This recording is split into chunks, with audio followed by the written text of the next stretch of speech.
રાજસ્થાન અને ગુજરાતની ધરતીની વચ્ચે એક નાનું ગામ વસેલું હતું, જેનું નામ રણવાસપુર હતું.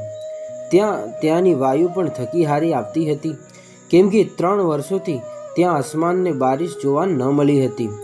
અકાલનો ત્રાસ ઘણો વધી ગયો હતો. ન તો ખેતરોમાં પાણી હતું, ના ક્યાંય હરિયાળી હતી, ના કૂવોમાં પાણી હતું. લોકોના ચહેરા સિર્ફ ચિંતા અને ઉદાસીથી ભરાયેલા હતા. જ્યાં ક્યાંક ઢોલ નગાડોની આવાજથી ગુંજાતું હતું, ત્યાં હવે સન્નાટો છાયેલો હતો, જેમ કોઈક અદૃશ્ય દેખાતું ન હોય કે એને જકડીને બેઠું હોય એમ. આ ગામમાં એક પરિવાર રહેતો હતો. દેવારામનો એક ગરીબ કિસાન હતો અને તેમની પત્ની સુમિત્રા અને એક છોટો બાળક હતો, અને એમનું નામ મંગળો હતું. ત્રણે ભૂખ પ્યાસથી કમજોર થઈ ગયા હતા, અને દેવારામ રાત દિવસ કાળી મજદૂરી કરતો, ક્યાંક પથ્થરો તોડતો, ક્યાંક જંગલોમાં લાકડા કાપતો, પણ બદલામાં એક મૂઠ જવ અને અડધો રોટલો મળતો. મંગળો દર વખતે રડતો રડતો માને પૂછતો, માં, આપણી આટલી બધી ગરીબી કેમ છે? આપણે એવા શું પાપ કીધા હશે કે આપણને ખાવા પણ એક ટાણાનું ખાવાનું નસીબ નથી થતું? મિત્રો, સુમિત્રાની આંખો ભરાઈ ગઈ અને કહેતી કે બેટા, સબર રાખ, આપણા ગોગા બાવસી આપણી વારે જરૂર ચડશે. પણ મિત્રો, ગોગા થોડા દિવસ હાલતથી વધારે ખરાબ થઈ ગઈ, અને એક રાત્રિ મંગરાને અચાનક તાવ ચડ્યો. શરીર તાપવા માંડ્યું. સુમિત્રા પાણીના પોતા મેળવા લાગી, પણ તાવ તો ઉતરવાનું નામ જ નથી લેતો હતો. પાસે કોઈ ડૉક્ટર અને વૈદ નહીં કે જે એનું ઈલાજ કરી શકે, અને ઘરમાં એક પાઈ પણ નથી જે એનું ઈલાજ કરી શકાય.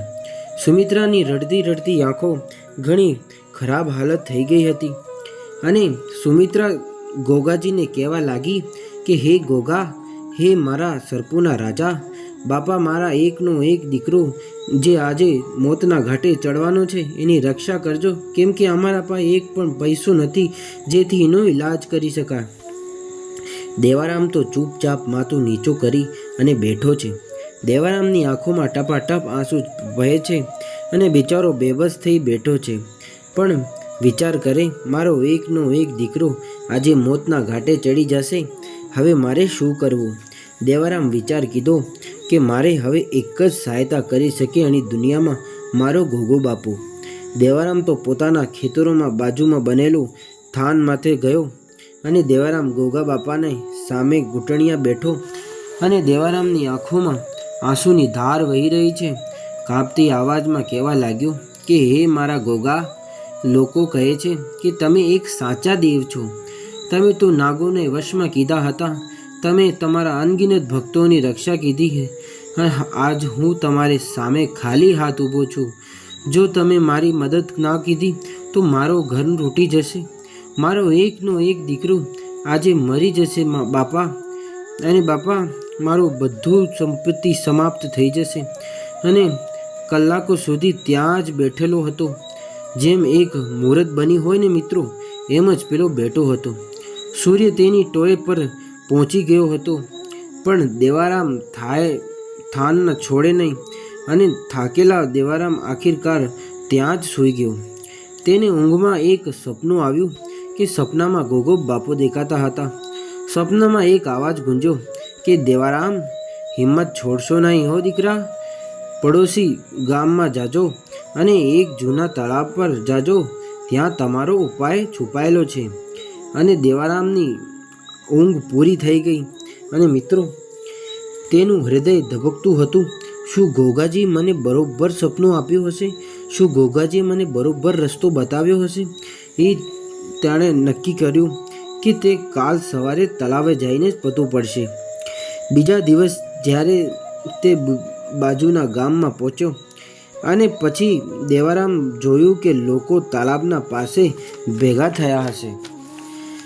એવું કહેવામાં આવી રહ્યું હતું કે મધ્યરાત્રિએ કોઈ અજાણ્યા સાધુએ ગોગાજીનો ધ્વજ રોપ્યો, અને અચાનક તેજ ધાર વહી અને પાણી નીકળ્યું.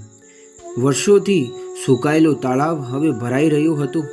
ગામ લોકો તેને ચમત્કાર માનતા હતા.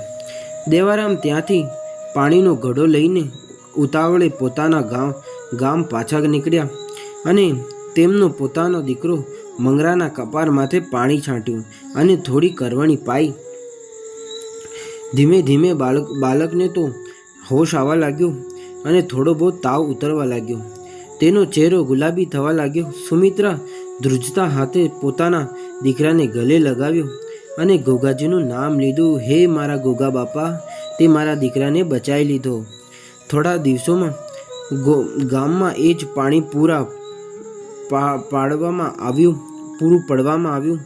કૂવા ભરાઈ ગયા, ખેતરોમાં પાછું લીલોછમ થઈ ગયા અને ભૂખથી પીડતા લોકો ફરી જીવિત થઈ ગયા. જ્યારે પણ દેવારામ અને પોતાના દીકરાને જોતા ત્યારે તેમની આંખોમાં આંસુ ભરાઈ જતા.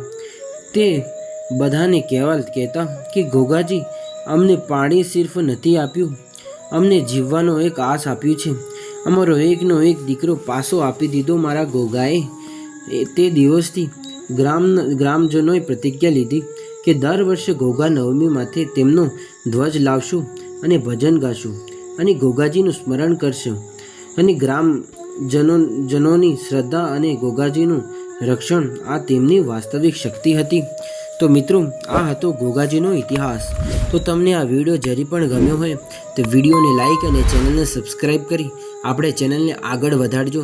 કેમ કે આપણે ગોગાજી અને બધાના દેવી દેવતાનો સાચા ઇતિહાસ બતાવશું, જે લોકોને પણ ખબર પડવી જોઈએ. અને આ વિડીયો તમારા મિત્રો સાથે પણ શેર કરજો, જેનાથી ગોગા બાપાનો ઇતિહાસ કોઈને ખબર પડે મિત્રો.